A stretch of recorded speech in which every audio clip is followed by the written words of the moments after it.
வணக்கம். சந்தேகத்திற்கு இடமாக நிறுத்தப்பட்டிருந்த காரில் இருந்து 150 கிலோ ஹான்ஸ் குட்கா, புகையிலை உள்ளிட்ட 3 லட்சம் மதிப்பிலான புகையிலை பொருட்களை பறிமுதல் செய்து விசாரித்து வருகின்றனர். இனி விரிவான செய்திகள். அரியலூர் மாவட்டம் ஜெயங்கொண்டம் பகுதிகளில் அரசால் தடை செய்யப்பட்ட புகையிலை பொருட்கள் விற்பனை செய்யப்படுகிறதா?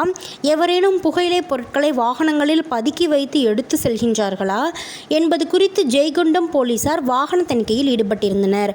அப்போது ஜெயங்கொண்டம் ஜூபிலி ரோட்டில் காரில் மூட்டையுடன் சந்தேகத்திற்கு இடமாக ஒரு கார் நின்று கொண்டிருப்பதாக கிடைத்த ரகசிய தகவலின் பேரில் அங்கு சென்ற போலீசார் காரை சோதனை செய்தனர்.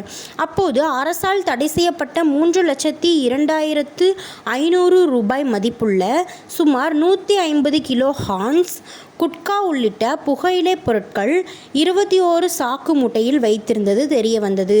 மேலும் போலீசார் சார்ந்த ஜெயங்கொண்டம் ஜூபிலி ரோட்டைச் சேர்ந்த மாரீஸ்வரன், உமர் பாரூக் ஆகியோருக்கு சொந்தமானது என தெரிய வந்தது.